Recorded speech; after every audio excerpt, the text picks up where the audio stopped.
So we are sitting down with Stefan Rogalla, fellow osteopathic manual practitioner. This is one of the conversations that we call Attempted Intelligence, and what I'm going to try to do now, aside from talking to my buddy Mark, is talk to other practitioners and maybe bring forth some of the concepts that we've used. So first, just very simply, because I know you and other people don't, you are on Osteopathic manual practitioner. Oh yeah. Where do you work? I work at a space in Cambridge and in Waterloo. Okay, so the space in Cambridge we are in right now. Currently. And because it's a training facility in, is it Next Level Performance? Training. Okay. I'm NLPT. like, wait. Okay. Yeah. I know it is NLPT, but I'm just like, wait, am I saying this right? Yeah. So we have background noise possibly. I don't know what's going to be picked up on the microphone. We'll see. And hopefully we talk loud enough that we don't get any, YouTube audio strikes. Yeah. And then in Waterloo. In Waterloo at Body Health Center. In Body Health Center. Okay. Yeah. I don't know that that's going to matter to many people other than us, but I feel like it's reasonable to be at least somewhat introductory. Yeah. What brought you into osteopathy? Sports injuries. Okay. Yeah. Lots of rehab experience on the patient end. Okay. Inspired the. You got broken and you got helped. Absolutely. Okay. Yeah. Okay. So, obviously, you and I know each other, so we've talked in varying ways before. And one of the things I'm going to try to do is walk through the concepts of the philosophy of science, and we'll try to apply it to osteopathy, on account of the fact that I can do this with my buddy Mark, but you have the experience of being a practitioner, so this will have some greater salience to you. It'll mean more to you. Okay, so That's all. yeah, I know that you have said that you've heard me use the terms, but if I ask you to define them, you're just like, huh? Yeah. Fair. Yeah. Okay, so I tend to say epistemology, ontology, axiology, but if you see arguments, you'll see that ontology probably comes first. Okay, so the term ontology in philosophy means the study of reality. Yeah. Okay, so what you get in the study of reality within the philosophical realm is a split. You get people who believe ideas are the most real and objects are the most real. Yeah. Ideas are the most real because they're the only thing you directly experience and I can't. Right? So we've had discussions. Does that sound like something that we had a discussion about earlier? Yeah. Well, I'm trying to think. It was a review S and of S. Signs and symptoms. Signs and That's symptoms. Right. Yeah. Okay, so signs are the things that anybody can see. Or and the everybody can symptoms observe, are things that you personally experience. the individual Yeah, patient. yeah, So yeah. only the patient can identify. So Yeah. signs anybody can identify. Symptoms the patient can identify. So ontologically, that maps well to signs being idealism. Yeah. Ideas are the most real. Yeah. The things that I experience are the most real. Versus symptoms being that. Jeez. Yeah. Signs being something that everybody can identify or everybody can experience. So Object. Yeah. the ideas are the most real versus the objects are the most real. So the object being the most real, we look at the treatment table that we're sitting across from. Yeah. We can call this a treatment table, a treatment couch, a treatment plinth. Those Yeah. are three terms in English. If I knew other languages, You could have. other terms, Yeah. but it's the same object. We're all making different sounds that carry meaning, or phonemes that carry meaning, that point to the same object that we all experience. Yeah. We may interpret it different ways, but it's the same thing. Yeah. Right? So that's your philosophical split. So we've already mapped that well to signs and symptoms. So signs being real, or objects are the most real, and then symptoms being ideas are the most real. Yeah. In science, ontology is a classification system. Okay. Because you need some way to classify what's real to compare it. So the ontological step is discriminatory. To say this is something, but this is not that. It's not that thing. Yeah. Right? Yeah. This is this thing. Yeah. Which is And separate from others. in its itsness or its thisness, Yeah. it is not that. Yeah. Right? That has thatness. That's the that. Right? Yeah. But if I flip it over, this has thisness, and that has thatness. Yeah. Right? So essentially an ontology is a set of categories where you describe each thing of its own merit and you can compare. Right. So if you choose things that are the same, so let's just say you take a patient, do most patients have two humeruses? Yes. Okay? So if we classified a human based on having two humeruses, Yeah. would most humans look the same? Yeah. They would look the same. If we classify them based on their movement characteristics on each humerus, would everybody look the same, or are they more likely to look different? Different. Yeah. With some degree. right? Yeah, yeah. But do you see how that works? Yeah. So it's like I can have two categories that include the humorous. Yeah. So do you have two? Yeah. Yes, we are the same. Yeah. How do they move? You describe one's movement and the other's movement, and you can identify the difference. Yeah. So if all your categories look the same when examining something, sometimes you need to add another category so you can identify what's different. Yeah. Right. So ontologically, you're looking for a classification system to allow you to interpret reality. Right. So osteopathically, or maybe not osteopathically, but within hands-on therapy, what do you think a salient category to figure out what to interpret a patient is? Movement and lack of movement would be. Yeah, movement. Yeah. Right. Yeah. So if you just use the term movement, Yeah. then what you're going to do is qualify or quantify movement. Yeah. Fair? Yeah. Right? So it's a nice category. So you basically assess movement and you have your findings. Yeah. Right? So you can classify movement as right to left. Right? So how does the right femur move versus the left femur? Yeah. How does the right knee move? How does the left knee move? Right? And then you'll identify their sameness or their differentness. Yeah. And then you also have would you be able to figure out if something was good or moving ideally if you only had the individual patient in front of you as your reference point? Let's just say they both sides, both femurs move well. Yeah. Or sorry, both femurs. Let's just say both femurs move this far, right off the table. Does that let you know if that's ideal? No. What do you need? You need more frames of reference. So what would a normalized frame of reference be? Just more experience, more Sure. Demonstration of more femurs? Or? Sure, demonstration Yeah. of more femurs. Yeah. What would contain the knowledge of demonstration of more femurs that's already in books? Just the quantitative range of motion? Yeah, and that Yeah, is yeah. contained within which field of knowledge? It's okay. I'm asking questions. I'm not trying to stump you. No, I'm trying to think like just What books like would you find ranges of motion? in what do you call it, orthopedic testing, all that sort of stuff. Yeah, anatomy. Yeah. Functional anatomy. Yeah. Fair? Yeah. So functional anatomy is a nice normative concept Yeah. that you can hold as your ideal and then compare the patient to it. Yeah. Now, is functional anatomy the best way to interpret each patient? Or is it just something to say, I think this should be ideal, Yeah. but you're you, Yeah. right? So you have functional anatomy as part of your ontology, Yeah. and you have movement as part of your ontology. Yeah. Fair? Yeah. Right? So the rest of it, because of signs and symptoms, what do you do make most of your decisions based on clinically? Do you make them mostly on signs or mostly on symptoms? Mostly on the symptoms. On the symptoms? Sorry, maybe I'm getting into That's okay. But I'm typically looking at the femur range of Okay, motion. that's and signs. Yeah. It's because anybody can identify that. Yes. Yeah, Sorry. so science. Yeah, It's okay. yeah. That's what. We just had this conversation, man. What the hell? Sorry.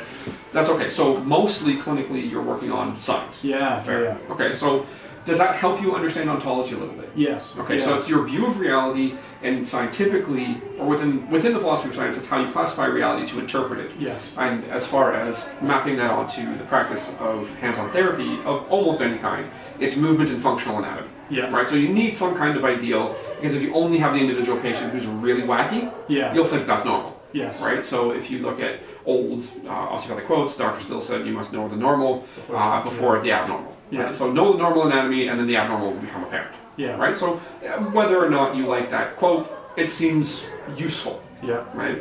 There might be problems with some things that have been written historically, but they may have utility. Yeah. Right? So that's ontology. That's the view of reality, the classification system. Epistemology is how knowledge is built. Right. Or a theory of knowledge creation. So it's really a theory of knowledge. I say theory of knowledge creation, right? Because it's the steps that would define how you do it. Now because you need a view of reality before you build knowledge, Yeah. right? So you have your ontology first. So we will say that in most circumstances, hands-on therapy, functional anatomy and movement, Yeah. right? Those are your classification systems. And then you need that view of reality before you can build knowledge. Yeah. So what you will see, especially if you're looking at research, let's just say you're trying to figure out osteopathic concepts and you're looking at the research that would support them. You need to understand how that research was done, Yeah. right? The steps that they took. So you have a spectrum, Yeah. right? So one side of the spectrum believes there are many realities, right? And then there's the other side of the spectrum that believes there's a singular reality that can be identified through appropriate experimentation, right? So the many realities depends on the individual, previous experience of the individual, and environment of observation. So if we were to take ontology philosophically, so we've got ideas are the most real and then objects are the most real. Yeah. Those who believe that there's one reality, what do you think they would map well onto? Ideas are the most real or objects are the most real? The object, sorry. The So- object. Yes. Yeah. So that's what's called positivism, Yeah. right?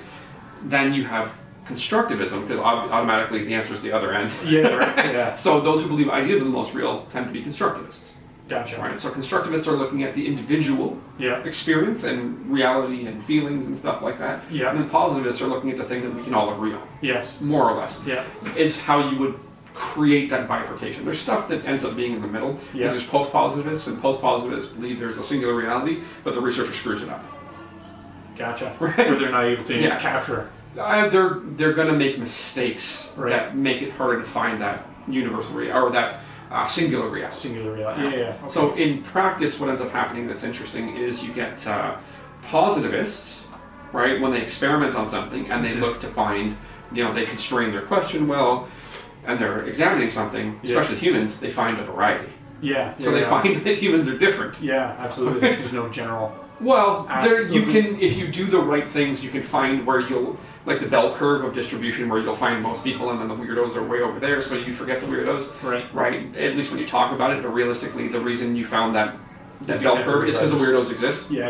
Yeah. So when you're a positivist, you find things are variable. Right. When you're a constructivist, so you're looking for a singular reality and you find things are variable. When you're a Yeah. constructivist, you think things are variable and you find the things that connect them. Right. So when you're a good constructivist, you ask everybody what they think of this thing, Yeah. you figure it out, and then you find what's the same.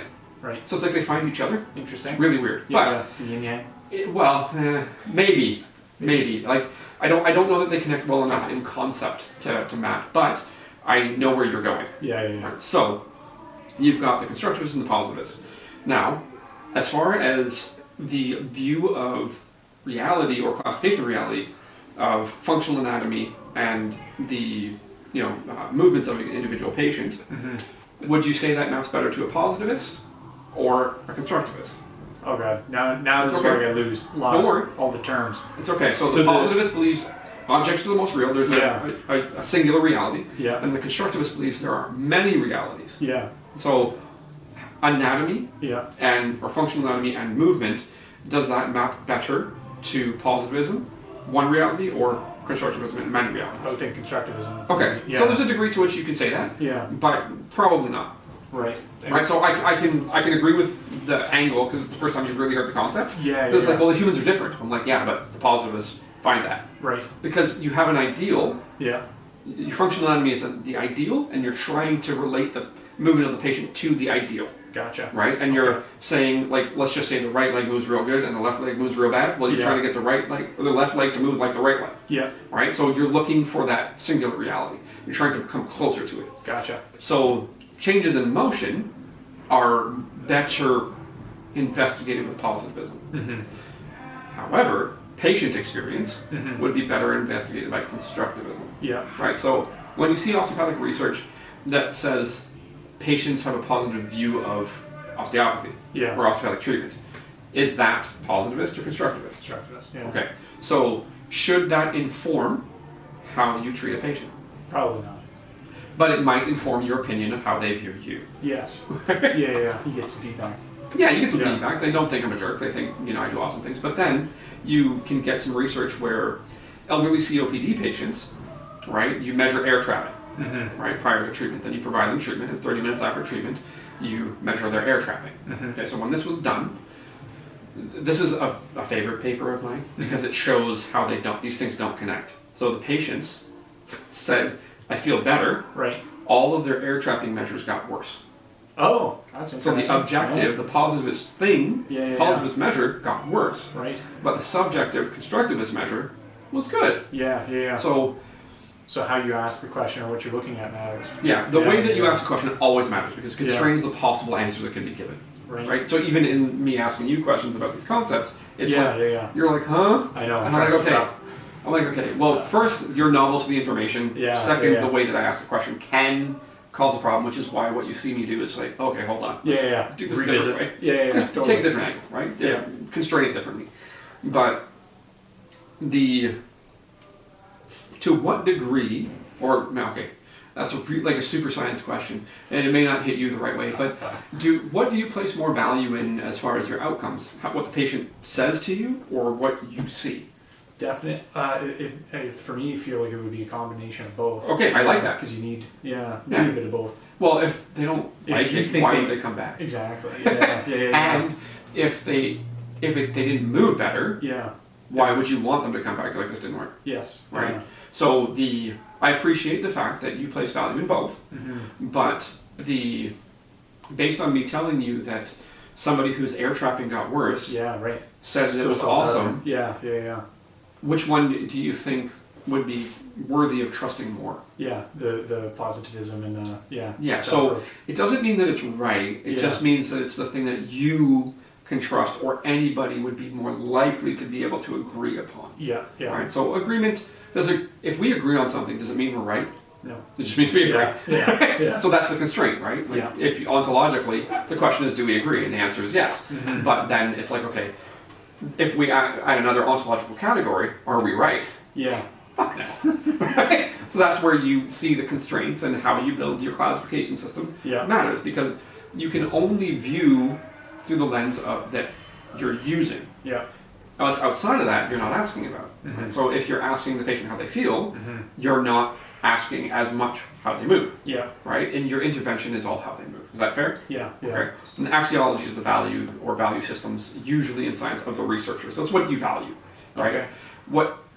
I've done this big, long osteopathic history project where I looked at old osteopathic writing, and generally speaking, what osteopathic practitioners seem to value now, they do value to some degree motion and anatomy and anatomical explanations.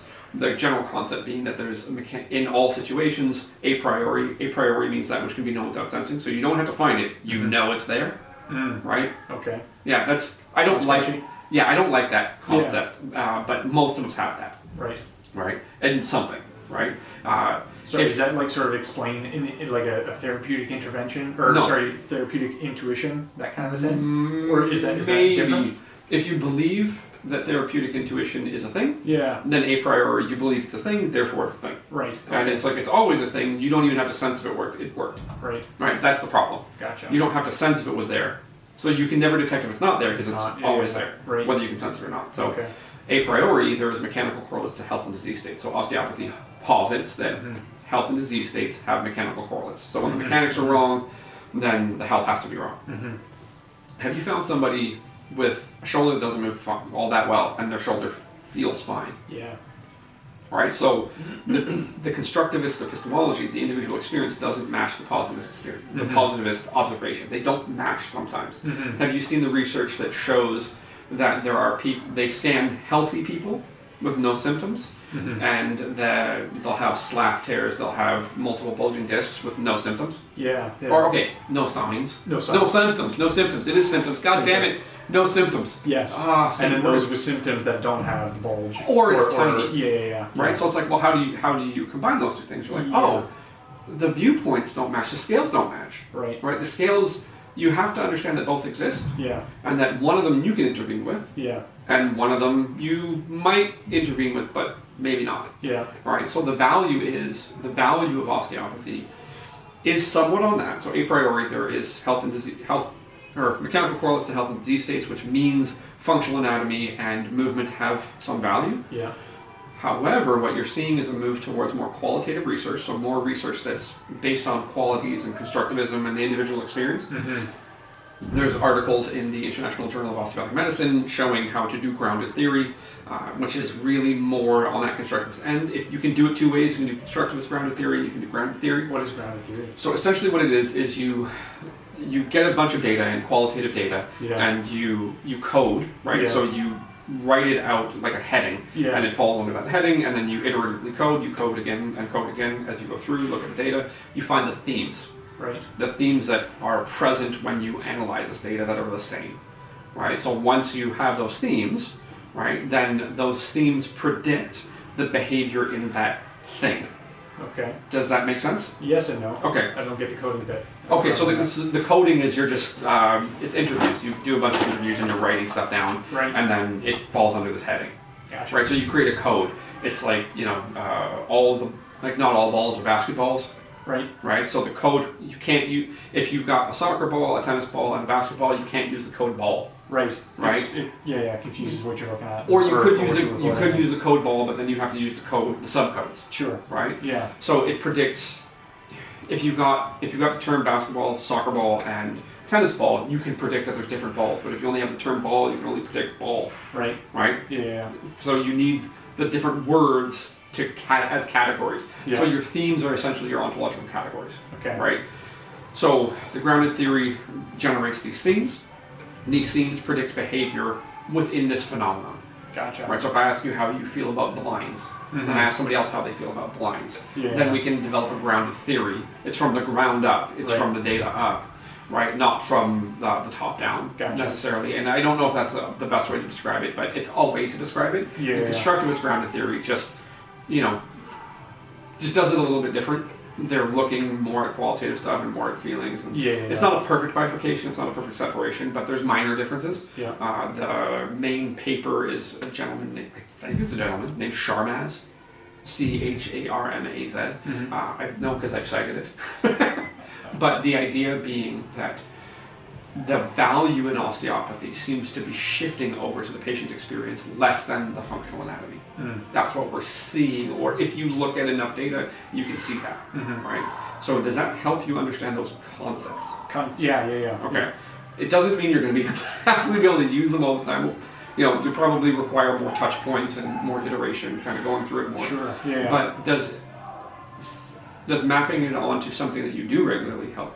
Yeah. Okay. In terms of processing and thinking about it. Yeah. So I mean, you appropriately identified it, I think, in my observation, that you do work on signs more than symptoms. Yeah. But symptoms do have some value to you because the patient's real, they're a human. Yeah. Right. So essentially, yeah. what that does is it categorizes you in osteopathic practice as a post-positivist.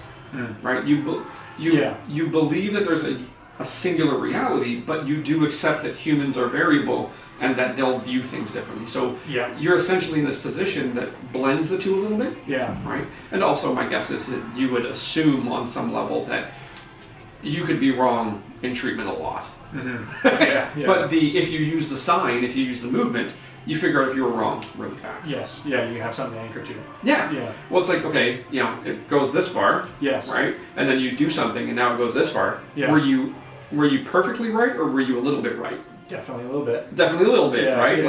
Yeah. But if it goes this far, you're like, I was super right. Now that's good for the ego, but it's not absolutely true. Because there's still, Because here's the other deal. My mechanisms at work may not be known to you regardless of what your intentions are. So there's a concept called experience utility. So I did thing A and I got result A. Yeah. So woohoo, I was definitely right. Yeah. But you might be making a mistake. Yeah. So you keep doing the same thing, and because you do it, it works. Yeah. When it doesn't work, you can't figure it out. You don't know that you made a mistake. Yeah. So that's where you'll hear it. Have you heard the term treatment was a success, patient was a failure? No, but that's fine. I like that. So I did the right thing, but they suck? Yeah. So convenient. My personal research for my thesis identified that if you make a mistake and somebody shows you that you made a mistake, and they provide you some feedback, you make it less. Right. Very fast. Yeah. Very fast. If you make a mistake and nobody tells you you made a mistake, you just make it again. Yeah. Whenever it's available. Yeah. Right. So the ability to detect the error does matter. Right. So we're probably both making mistakes in treatment most of the time, but it's working well enough. Right. But if you anchor to the motion characteristic to the sign, you'll have a better feedback loop. Yeah. Right. And your experience utility will probably better map onto objective reality or obligate reality. I can't call it objective. I can't call myself objective. I can say obligate, the reality that we have no choice in. It either moved better or it didn't. Yeah. Have you ever had the time where you tested somebody, the very first time you treated somebody, and you test them, and you're like, do you ever think, I don't know if that's how it moves, or if they're just, uptight? Right. Yeah. So I actually say that out loud to patients. I'm like, listen, you're moving better than when I started, but I don't know if you were just uptight. Now relaxing. We'll figure it out. Yeah. We'll see how it goes. Yeah. Right. And the other thing that I say to patients is, I have my scale, you have your scale. Yeah. The important scale is yours. Right. Right. to you. Yeah. The important scale to me is mine. Yeah. Hopefully they cross over nice. Yeah. But another thing that I tend to say is that you'll have a mechanical problem, and you'll have a pain problem or a symptom, right? Sometimes they're nicely tied together. So when I work on that mechanical side, we should have some change on the other side. Yeah. If we don't, it's differential diagnosis or treatment. So it's not the mechanical problem, and you move better. Yeah. So it's like, it doesn't make you feel any different. However, I did the thing to the best of my ability. Yeah. It's just not the thing that's causing what you have a problem or your experience problem. So it's valuable to identify or to accept that there are multiple scales at work. There are multiple perspectives. So the constructivist thing does a good job there. Yeah. But then there is a singular reality that we're trying to get to. We're trying to get you to move better. Yeah. And hopefully it relates well enough to your symptoms. To your issues. Yeah. Is that helpful? Absolutely. Yeah. Is it helpful as far as perspective is concerned with treatment? Yeah. I mean, I'm asking you before you get the chance to noodle it and put it on the table, right? Yeah.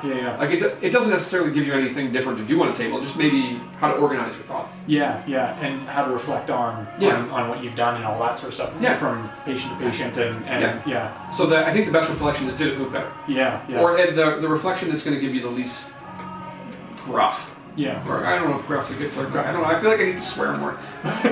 But you know what I mean? Like it's gonna give you the least pushback. Yeah. It didn't move better. Yeah. Right? Instantly, you gotta do something else or look at something differently. But change what you're doing. That's something to say. But first you have to know what you did. Yeah, you have to know. Second, you have to know what a different thing is. Yeah. You don't even have to know what your mistake was. You have to know what you did. Right. So it's like in osteopathy, if you went direct and the body part said, like, just flip you the bird. Said no, thank you. What do you do? Yeah. Well, what do you do? What's your choice? Typically go indirect. Yeah. Now, indirect, does it mean go in the direction of the diagnosis, or does it mean make the soft tissue soft? Make the soft tissue soft, go in the opposite. Yeah. Not absolutely the opposite direction. If you read the text, so if you go to the glossary of osteopathic terminology and you read it, it says essentially go to ease. It doesn't tell you go to diagnosis, direction of diagnosis, like side bend right. It doesn't say do that. It says go to ease. Yeah. Ease means soft tissue. And would that be constructivist?